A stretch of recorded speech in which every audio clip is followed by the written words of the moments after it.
Hello, and I'm here with Pastor Brian Morgan. How are you doing today? Doing pretty good. It's good to see you. It's good to see you.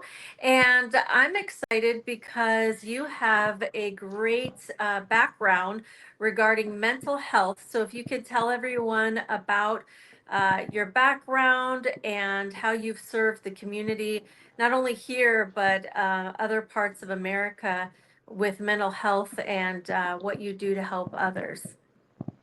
Absolutely. So a little bit about me. I started working in mental health 2008 in the state of Michigan. And as far as school is concerned, I went to school, got my BA in Human Services Administration, got my master's in organizational leadership. I've been working in behavioral health now ever since 2010. And so I've done a little bit of everything. I tell people I'm like a mixed breed of mental health professionals because I've worked in CPS, DHS. Um, I've done everything from benefits eligibility. Currently, I work for the Department of Education. And so I've worked in and out of treatment facilities. Particularly, my longest tenure was working in the Midwest region at a place called Vista Maria. And Vista Maria is a all-girls treatment center up in Michigan, Dearborn Heights, Michigan, and I served there for 8 years. And I learned a lot. And so I've done everything from counseling to crisis work intervention, um, several different stints of working with teenage boys and teenage girls, either collectively or separately at nonprofit organizations who are in at-risk populations. I've been blessed to work with the homeless population here in Florida since I moved to Florida. I'm recent to the state, so I moved here in 2020 when COVID was happening. And also, I've worked in many other organizations with when it comes to getting resources and connections for people who are in what we consider at-risk populations. So I've had my fair share of jobs and experiences in case management and social work like related fields. And I enjoy it. I'm called to it. I love it. And I'm going to be doing it until I leave the earth. Oh, wow. It's so wonderful that you're doing this because there is such a need right now, and so many people going through mental health crises, really. And I know from my own experience of struggling with anxiety and depression, there weren't, for me, a lot of resources or people I felt I could turn to, especially in the church. And I love that that's what you're doing is reaching not only outside, but inside the church. And recently, you had the first annual suicide awareness outreach event. Tell me a little bit about that.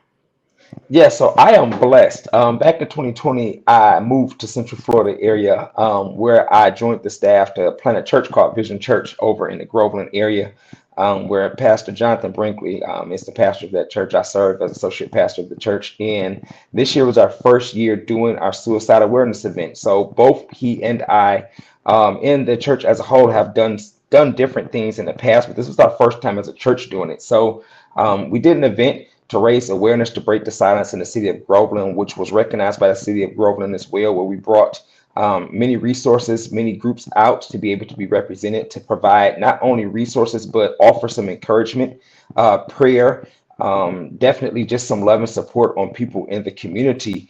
And to say that it was a successful event, I think would definitely be doing almost a disservice. It was highly successful because we were able to help people, and that's what it's about. It's about letting people know that the church is a safe place, that there are people out in the church who understand the needs and the dilemmas and the crisis that's going on when it comes to mental health, not only just in America, but across the world. And so we're looking forward to doing it annually, doing it every single year, and bringing more people to the event and hosting it and getting better with it every year. So we were really blessed to be able to be the initiators of it. And we're looking for partnerships each year going forward. And we were extremely blessed to partner with probably about, I think, like 11 organizations this year, our first time out. So we're very excited about it. You know, being able to be there for people who are looking, like you said, for resources, for partnership, for love, and for a safe space to be able to find some help.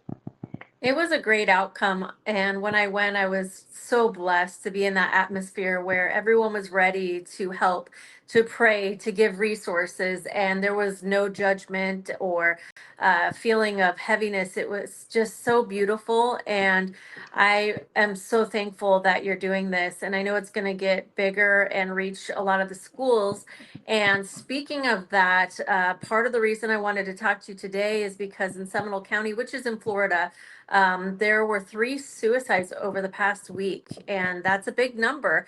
And this is happening all throughout America. And statistically, we've talked about this, at your event, but also, at my last podcast, the greatest number of deaths by suicide is 10 to 34 years old. It's the second leading cause of death, right, in America? Yes, ma'am. And so we're seeing that escalate and climb in such young ages. Tell me a little bit, why do you think there's such a problem with, younger people wanting to commit suicide? So, that is such a what I consider a wide question. Yeah, And I know. I'm gonna share, a few lenses basically of what I've seen and worked with, from a professional sense, but just also obviously being out in the community. I was blessed to serve as a youth pastor up in Michigan for 9 years at several churches, and then worked with youth here in Florida. And not only is that age population very vital, but what I realized is even since 2020, when COVID happened, not only has the increase in numbers jumped, but the reasons why it's jumped has increased as well.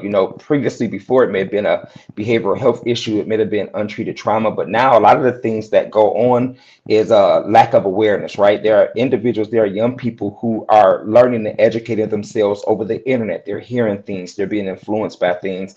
I believe one reason that the suicide rate amongst those individuals is increasing is because the lack of availability of people who are trained, who are able to see. One of the things that I also recognize is that when you look at the homes, right, the environments that students and kids are being raised in, I can remember a time I grew up in a dual parent home, right, and my mom was an at-home mother. Yeah. She was a teacher and then became an at-home mother, but then my dad worked outside of the home, and mom was able to pay attention to everything, right? I don't think I could get much by my mom, but nonetheless, she was very attentive. And we look at society now, and not only are there a lot of single homes, but there are a lot of families that are both parents are outside of the home, and they're trying to make ends meet with the way that the economy is going, that there's a need. And so now you have kids who are basically watching themselves, right, or who are not being watched at all. Right. Not only that, but what society says is acceptable has definitely caused a lot of young people to be in what I like to call a crisis, right? Because working with at-risk girls, a lot of the times, and I'll tell you my experience at Vista Maria for an example. When I first started working there, I'm a young man who comes from a family of all boys. Primarily, my family is extremely big, but uh, we have very few female cousins or girls or sisters in our family. We're a real strong guy family. But nonetheless, when I started working there at the Behavioral Health Center, Vista Maria, I just thought that some of the things that the girls were saying was almost like unreal, if it makes sense. Like, why would they be making these statements? Why would this be happening? And then I learned something that's very important, but they weren't being heard. And so, Kathleen, one of the things that I think is extremely important is the lack of people that are willing to listen. There are so many people who are, unfortunately, I don't want to use the word forced, meaning they have no other result, but it almost seems like they're forced to have to be dealing with everything at the same time.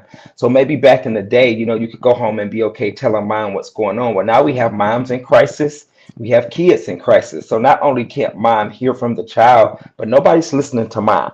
Yeah. And that's a very dangerous situation, obviously, in itself. So then the young people are trying to keep up with society norms. They're trying to be, not only popular but feel accepted.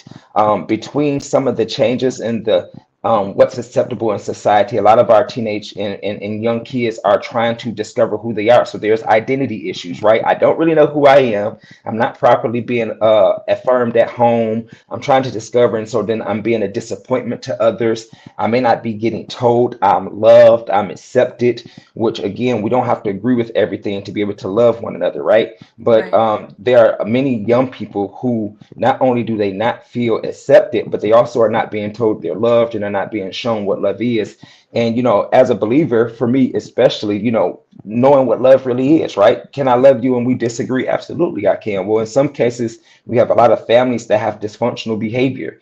And love looks like if I agree with what you're doing, I'll show you love. And if I don't, then I'm going to shun you.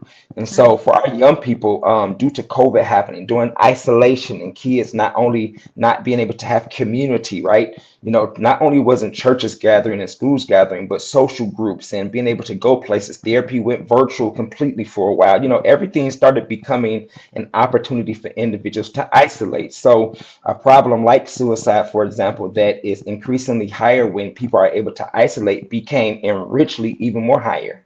Yeah. And so the other thing about it that I think is well is that there's this way on social media where not only is suicides happening, but there are support groups out for preventative suicide. But you also have the other side where there are suicide people who are meeting together talking about it, right? They're Right. sharing trauma, they're sharing the thoughts without getting treatment, without having resources, and then people are going and they're attempting or they're successfully, committing suicide, unfortunately. So, I do think that having so much at liberty, so much freedom to be able to look, to go, to feel, not having enough people coming in to support has not only increased it as far as numbers, but it's really made it a lot harder when it comes to being able to reach everyone.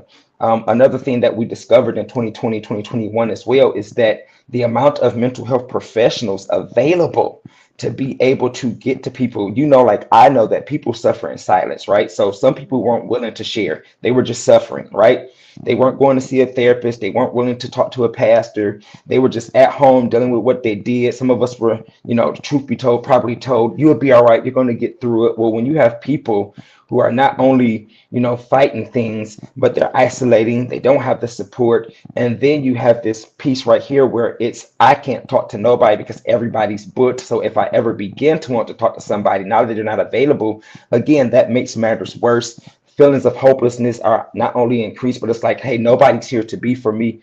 And so we were at a time period back in 2021, 2022, even with students where they were looking for resources, they were looking for help, and the school was just getting back to opening schools back up. And what does it look like now? And what does hyper education look like for families who were not comfortable sending their kids back to school? I know I've worked with personally a lot of families, even in Lake County, of students who fell behind in grades. And because they fell behind educationally, because they weren't getting face-to-face education, it sent students into a heightened anxiety and feeling depressed and feeling like they were I had one young man tell me, hey man, I know I'm stupid. Hearing that is so heartbreaking Mm. because he's taken that standpoint in a sense from not being able to comprehend and understand because he's no longer at a point in time was getting education in person, but now it's because I was virtual. I couldn't keep up. I didn't have the one-on-one with my teacher. We didn't have the TA in the room, and now I've convinced myself that I'm less than.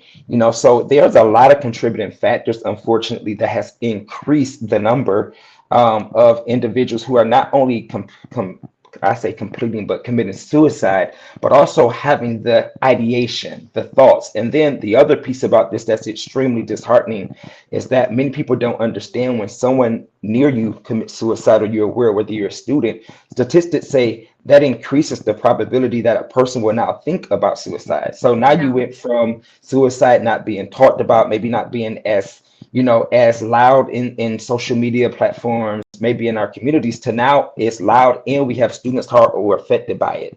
Yeah. I, for one, for an example, I have the perfect example of that even in my personal life with a daughter who knows behavioral health. She knows mental health. She's equipped and trained to be able to check on her friends, but never had anyone close to her, for an example, struggle in a sense of wanting to, commit suicide, for an example. And because she suffered that last school year, now I knew as a parent, well, it's up to me to make a decision. Now, do I think my daughter is suicidal, for an example? No, I do not. But I also understand what statistics say that says, hey, Brian, you don't get a choice whether or not to check in a little bit more, talk about it a little bit more. And I do believe, Kathleen, one of the difficulties for some parents is, do I really want to have the conversation, right? How do I talk to my baby about suicide? Because I don't want them thinking about it. I don't want them, so I think it's fear, right? It's Yeah. fear, it's anxiety inducing, right? That makes people extremely precautious. And that is where I believe raising awareness, having proper education, right? making it a conversation that's no longer a stigma is vital. We definitely need to talk about it because whether we like it or not, as a parent, I have two teenage daughters. Our kids are going to hear about it. They may not witness it, but they're going to hear about it. And if it's around them in their schools, they're exposed to it. At that point, their minds are left to be able to try to determine on their own how they feel about it. So sometimes you're having the conversations just to get an idea of what your child thinks about it. And that has been very vital and important, even in my own home. What do you think about it? That is a tough question. I can tell you personally, I wasn't ready for the answer. And I'm a guy who's been working in the field for a while, right? And so to Right. hear some of my daughter's responses about what they think about suicide, as a pastor, what they feel like how God looks at it, Right. those are all the things that our kids are trying to figure out on their own. And like you said, this can be as early as the age of 9 years old. 10 years old, 11, 12. I would say when I was 10, 11, 12, I was thinking about Power Rangers, candy stores, Yeah. the Ninja Turtles, basketball, and, things like that. But again, I didn't grow up in a time frame where I had the internet at my disposal every day, all day. There weren't social media apps, there weren't platforms, there weren't abilities for me to want to be popular on TikTok. I wasn't in a desire to be a social media influencer. So I didn't have as much time to feel like, truth be told, I was not living up to standard or couldn't reach my goal. So I do think that has played an increasingly, devastating amount of influence in, as far as increasing the number of our kids and our young adults as well. The other thing I'll say is that in our young adult populations, right, the 18 to the 34 age time frame, they also, many of them were going through COVID as students. I have young people at my church who their graduations were online. Things of that nature. Not only was life was just different when you talk about graduation, it wasn't a happy moment for some. I can think about graduation and say, man, that was one of the best days of my life. I had so much fun on my Yeah. classmates. For them, they didn't see their classmates senior year for the majority, and so there's just so many other things. And then now Yeah. they're entering life and life's transitions. They're entering college feeling, again, feeling like they didn't have everything that they needed, feeling unprepared. They don't know how to get through their traumas, truth be told, because maybe they're not comfortable. Where can they go? So it's that age range that, like you said, not only statistically, but what I'm seeing as people who work in this industry are seeing, it is a very emergency. It's an emergency that we're mindful of that age demographic, because the truth is, if we're not going to be on the offense, right? Like if we're not going Mhm. after it, right? We're not going to be after it and proactive, then we're being reactive. And this is not an area that we have the time frame or the ability to be reactive to things. And so that has definitely made matters a lot more crisis driven. Right. And you mentioned something earlier about, the mom being home and available. And we live in a generation that's a fatherless generation, and also where mothers are trying to make ends meet, or maybe single parent fathers, whatever it might be. And I was speaking with someone earlier today, and she said, I want to find a job where I can buy time with my children and Mhm. get to see my children, because right now all I'm doing is working. So I'm trying to find something that buys enough time to spend with them. And I'm just like, that's so sad that we have to, in a way, just be on this, cycle of working so hard to make ends meet, to pay a daycare or someone else to take care of our kids so that we can make money to pay the bills. And these kids are, being neglected, possibly emotionally or mentally, without that parent even meaning to. It's just that they're busy. Life is busy. And like you said, they've got their own issues. And it is hard to talk to teenagers. And a lot of times when you do, I have a teen, they don't really want to talk. They'd rather talk to their friend, or they, no, I'm fine. And they don't want to open up. And it's like, gosh, I have so much to share, so much wisdom if you would just listen. And so Yes, you're ma'am. fighting, but you're battling with that too, because you have so much you want to tell them, but it's at their pace. And so I can understand and relate to you with your daughters as well, because I can't imagine with the education you have and the things you want to share with them, but then you don't want them to be overwhelmed either. So that could be very hard. Yeah, Uh, I'll say this, a part of working in this industry, one of the things that I've shared with a lot of my friends is that you can counsel all these people, you can be resourceful for all these people. I mentor quite a few individuals, around the country, right? People that I'm meeting with great outcomes, and we're able to freely talk. And then when you're in your home trying to create opportunities for conversation, there's that piece, right? Like you said, where you're like, why isn't this working? Or, you get a feeling, and it's not that it's not right. working, but you're like, where's my influence in my home sometimes? Again, Yeah. I've been in ministry 20 plus years, and I'm like, oh man, I can minister to the masses. And sometimes it's like, well, I better be a good minister at home, right? Things like Right. that is very vital. So, one of the things that I've learned, especially recently, is to be okay in awkward situations. And that's Mhm. my encouragement for anybody watching this, right? It's okay if the conversation starts off forced. It's okay if you feel like, man, my child is not listening. They're listening. Trust me, they're listening. They're trying to figure out how you're going to respond. That's one of the things that I hear in youth. I did a conference back in June, and halfway through, I'm doing all this talking about mental health disorders and signs and symbols to be able to look amongst your peers, and I'm like, okay, they're not saying anything. So I'm like, okay, I don't know if they're listening. And so, by the time I'm done, not only are they listening, but they're, in their world it's different. Listening to them is, I'm gonna tweet this. I'm going to I'm going to snap you, I'm going to, and so they're friending me on social media. So by the time I'm getting to my phone, I've got friend requests, I've got, and so they do it differently. And that's what I tell a Right. lot of parents, please understand that, yeah, we are. And I'm going to be honest, for me, I don't remember having a lot of intimate conversations with my parents because I didn't know what intimate conversations was. We talked Right. about everything, right? It wasn't like a separation. It wasn't like, okay, guys, tonight we're going to have a serious conversation. No, we would just talk. And so I Right. think I think that's the piece that for us now, our kids are able to be told and influence what you should and shouldn't be talking about, or what's normal or what's cool. And so, I tell my daughters, like, I don't ever want you to be able to have a conversation with somebody that you could have had with me. And so I'd rather sit completely silent or uncomfortable while you share. Or better yet, I'd rather make you feel a little bit awkward just so you can hear some of these statements or things be made by your dad or your mom so we can talk about it. And one of the things that I'm okay with, and I can't speak for all parents, but I'm okay with my kids thinking differently than I do, right? Yep, I have the Right. wisdom, I have the experiences, but my kid has thoughts. They have their own thoughts. They have their own. They're living in a time Sure. frame where things now is acceptable that I look at as, oh, I would never allow that. I would never be okay with Right. it. But if I don't give them the freedom to share, if I'm not open when they do share, if I react and say, oh, that's, depending on how I react will determine how they're going to be wanting to talk later.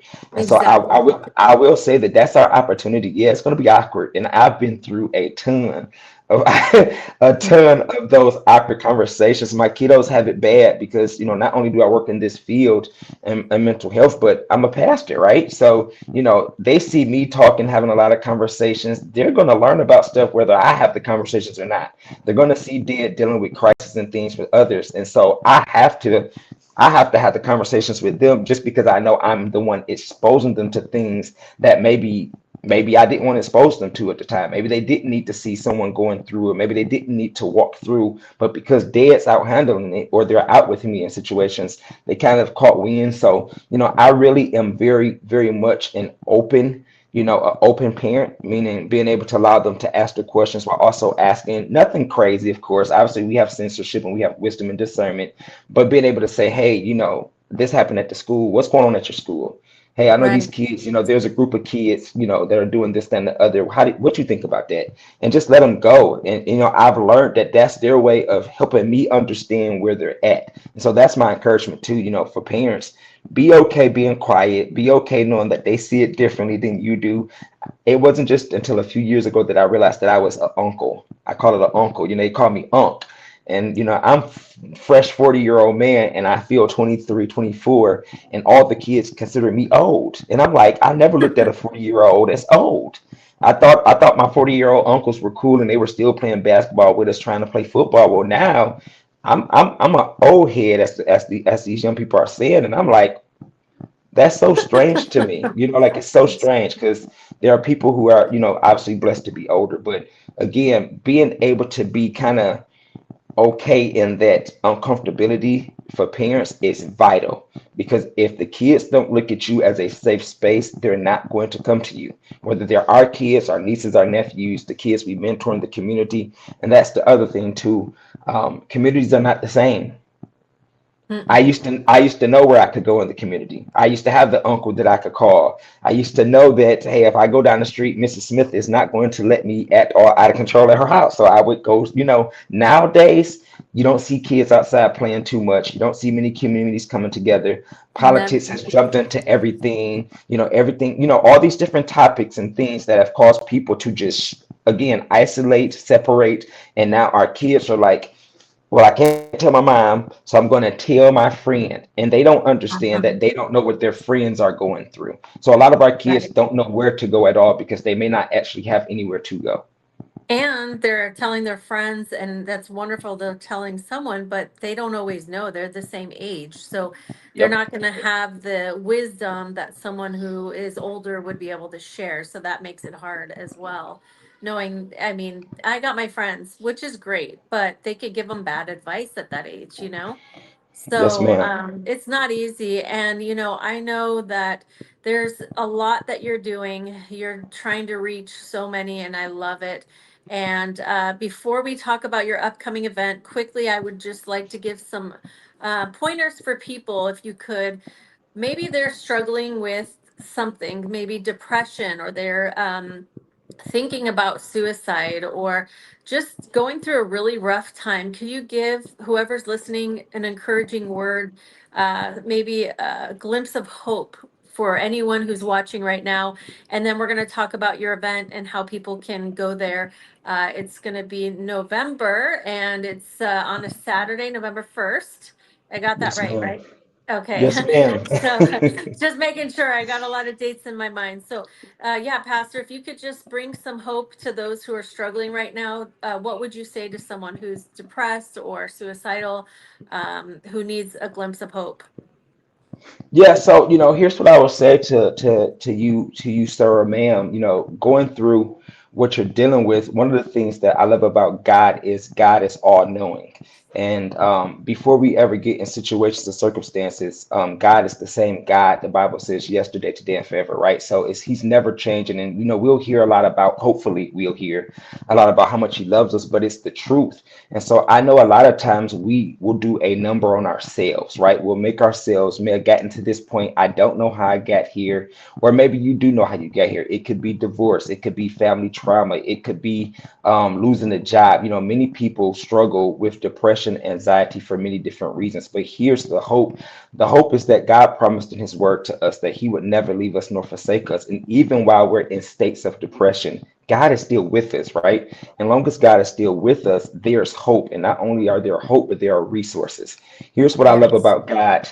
I love the fact that God said that He would supply all of our needs according to His riches. The scripture never talks about Him supplying all of our needs according to our abilities, according to what we can do for ourselves, which lets me know that the one thing God gave us a great example of is He did everything in community. He did everything with community. And so my encouragement to you all, number one, is to not only get amongst a community of faith, but maybe you're someone who's going to watch this podcast and you're not going to church because everybody does not walk into the temple on Sundays, Wednesdays, Fridays, and hopefully you will get a faith community. Maybe you're in a small group, or maybe you'll meet somebody who can spend one-on-one time and love on you. But finding community is important. My encouragement, number one, is to get to know who God is, right? Find out who God is. What do you believe about God? Learn about His word. But there are some things you can do in the meantime that I want to encourage you to do. I want you, number one, to be okay being not okay, right? Because many people who are struggling, they don't know everything that's wrong with them. They don't know how to vocalize it. They don't know who to vocalize it to. And it's very, very important because it's hard to help an individual who may not be able to explain what's going on. So there's coping skills, right? There are ways that you can kind of get your feelings out to be able to understand, because when you need help, you want to go to the right people for help. And so being able to know and identify where you're personally at, first and foremost, if you're in a state of suicidal ideation, you're thinking, you're contemplating suicide, you can dial the suicide hotline number. You can call, you can text, right? And those individuals can walk you through those immediate moments, those immediate feelings of, I feel like right now I want to end my life, for an example. And maybe you're not in that situation where you're immediately feeling that, but you've just been having consecutive days of being down. It's been months, it's been weeks. I encourage you to do a few things. Number one, seek out some type of help and resource. Here's what I really want to speak to. There are so many resources available in communities and help that most people are not aware about. And not only can you go to the church, but you can go to churches that are equipped and trained and ready to be an assistance. I want to be the type of pastor, right, who can pray for you, but also recognize that maybe I need to connect you with a therapist. Maybe I need to connect you with a counselor. And so being able to find those resources is direly important. The other thing that I will say for sure is to talk to God, right? Some people don't understand how important and how powerful prayer is. Be okay going to God, saying, God, hopefully you can hear me, because He can, and asking God to help you in dire situations, to give you an answer, to give Him a chance to show you who He is, because it's not God's desire for us to suffer in silence. It's not God's desire for us to stay struggling. And one of the things that I really, really value about God is that when I was in very deep, dark moments of struggling based upon things that I was dealing with, I had to learn to realize that God, not only was He there, but He was there trying to help me get out of it. And so there's probably somebody around you who's asking you, are you okay? Are you okay? Hey, something's not right. You're looking a little bit more sad. And what we tend to do is to maybe not share. But I want to encourage you to take the chance, right? Take the chance, find a person of wisdom to be able to let them know that you're not okay. Because it may take somebody grabbing your hand and say, Brian, I know you're not okay. Hey, how can I help you? And being vulnerable, because it's okay to be vulnerable. It's okay to share. And then what's most important is, here's the thing, you have to give yourself the same grace that you give to others. Because one of the other things that I will say, Kathleen, that is dire is, a lot of times we're our worst critics. We're harder on ourselves than we could be on anybody else. And so when we're like that, it makes it so much harder for us to see what everybody else sees. We have the ability to look at hope in others, but we don't have the ability at all times to see the hope within ourselves, the opportunity. So maybe you've been through a couple of bad events. Maybe, as some people will say, you're down on your luck, but God puts gifts, He puts callings, He put things on us that He promises He will use them, and that they can not only advance His kingdom, but they can bless our lives while we're dealing with it. So, I do want to say this, and I mean it no matter who's watching this. Hey, you don't know me, but I love you. And I can say that freely. There are people here who love you. There are people in this world who would hate to see you not around, to hate to see you continue to struggle. And if nothing else, please understand, not only is God love, but people of God are loving. And so allow people to love on you while you're hurting. That's very, very important. And that's exactly how we're able to pick it up. We're able to put one foot in front of the other on a day where we're down and say, I'm going to move forward, trying to get better today, because every day is another opportunity to be better than we were the day before. Amen. That is so good. And whoever's listening, as he said, you are loved. And one thing I want to also share is, you're not crazy. If you're feeling like you're alone and no one else thinks this way or feels this way, I want you to know that's not true, because there are many people who go through battles. And like you were saying, Pastor Brian, a lot of times people isolate because they're embarrassed or they think they're the only one. Well, you're not the only one, and you're not alone. And when you reach out and you talk to someone about it, you'll realize that, you know what, those thoughts, I can take them, like the Bible says, take them captive, or I can have prayer or get a hug. And God knows what you need. But when you seek Him, and that was the first thing you said, when you seek the Lord, He's going to show you which direction to take, whether it's to get into counseling or to have the group like you were mentioning, or whatever that might be. There are resources for you. And God doesn't want you to be depressed or um, suicidal. He has a plan and a purpose for your life. So don't give Yes, up. ma'am. Never, ever, ever give up. God loves you. I love you. Pastor Brian loves you. And suicide affects everybody, because we all want to know how we could have been there for that person, and we know the potential and the beauty that someone carries and the torment I can relate to because I've been there before. But I also know that there is a way out, there is hope, and don't give up because tomorrow could be the day where that lifts off of you and the light shines in.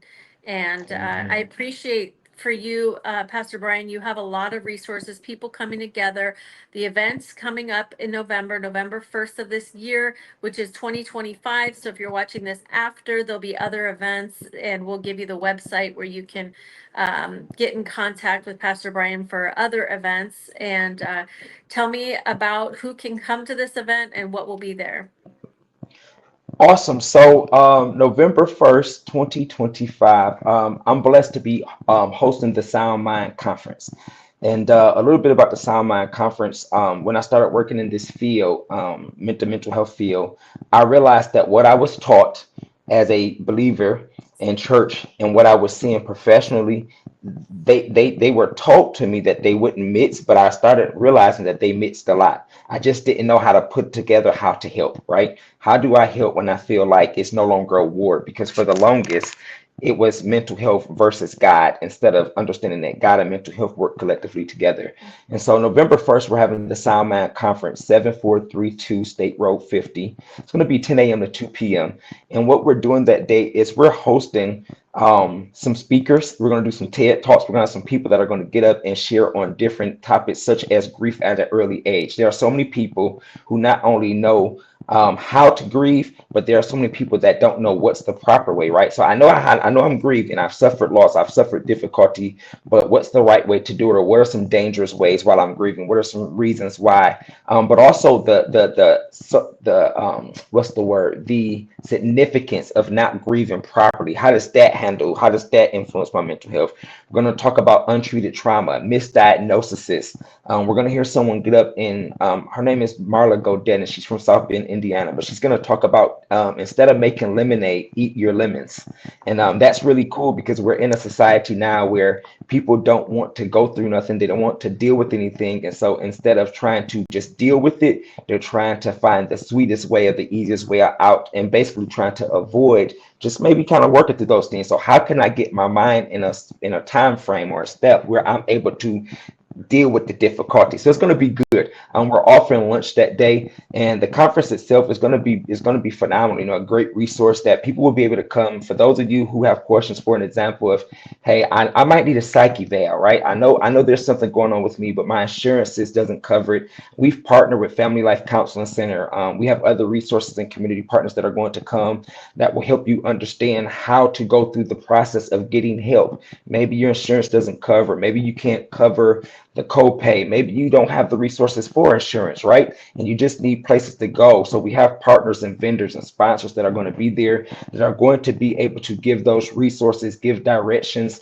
and not just in Lake County. Obviously, we're hosting in Lake County and Groveland, but we have resources that are going to be outside of Lake County as well for those individuals. Even if you're around the nation, you can go to thesoundmindconference.com. And in the future, we're going to be doing other things. Like you said, Kathleen, we're going to podcast and we're going to be sharing to try to connect with people around the United States, maybe one day even globally, to be of an assistance. But this conference is definitely for all ages. We have speakers that are going to speak to our young people. We have people that are going to get something as a parent concerned. We have individuals that are coming that have suffered, family members who have lost loved ones to suicide. So we're going to talk about, more in-depth ways of being ready for mental health first training. What does it look like on a day-to-day? Maybe you're at work and you're seeing someone decline. What do I do? So there's a lot of opportunity for us to connect. We're not going to try to give you everything in one conference. We're just trying to start the conversation and to bridge the gap, not only between the church and the community, but between mental health and the world. How can everybody be a part of the conversation, being able to help each other out? That way we can start, like you said, preventing suicide, preventing people who are struggling longer than they have to because they just didn't know where to go or how to turn. So I'm very excited about it. It's our first time doing it here in Central Florida. Did it up in Michigan where I resided prior to moving to Florida. And, we still help a lot of families up in the Michigan and the Midwest region. But I'm excited to be able to be doing that here in Central Florida. So looking forward to it. And I don't know if you all know, but my friend Kathleen is going to be there. And so, if you're able to get out there, you'll be able to see her there as well. But you can follow us on all social media platforms, the Sound Mind Conference. The Eventbrite is where people will be able to go and sign up, register or RSVP for the conference, so we can just have enough resources for the amount of people that are coming. But we're gonna have a good day, and we're gonna give some giveaways and serve some lunch. And so, by all means, you're all invited. Let me ask you real quick, how much does it cost and what times again? And the last part, the website. Yes, ma'am. So the SoundMath conference is free. It is a free conference. Anybody can come. It's free. It's going to be 10 a.m. to 2 p.m. And the website is the soundmindconference.com. It's where people can go to get connected. We are definitely maintaining and growing the conference website page, because there's some things we really want to do to be able to do more. And I've been blessed. I'm going to be honest with you, Kathleen. Since we've been doing several things, there have been so many people that have been connecting with us, right, and want to partner. So I'm figuring out ways, how can we partner even better? We're working in Lake County schools. We have mental health professionals and therapy offices coming. So I want to be a wealth of resources to be able to help people get where they're going. And so they can visit us there, though, at that website. And just know that follow us on social media is another way. So you can inbox us on any of the social media platforms. Our team will connect with you and get the information maybe that you may need, or find out if we can help you locate the resources that you're looking for. That's awesome. And it is Depression Awareness Month this month. Last month was suicide awareness. And I believe it's something we need to keep at the forefront of our minds because, as you said, when someone loses a job or something happens in school, whatever it might be, it could just knock someone down. And I've been there. I know what it's like. And we want to learn also what our identity is. And you mentioned that earlier as well. It really stuck to me because as a young person, we're trying to find our identity, and a lot of people, even grown-ups, we're putting our identity in our jobs and finances, and there's so Yes, much ma'am. more to unpack in this. And I know that you're going to go over so many wonderful subjects over at the Sound Mind Conference, which I'm really excited to meet everyone and be there as well.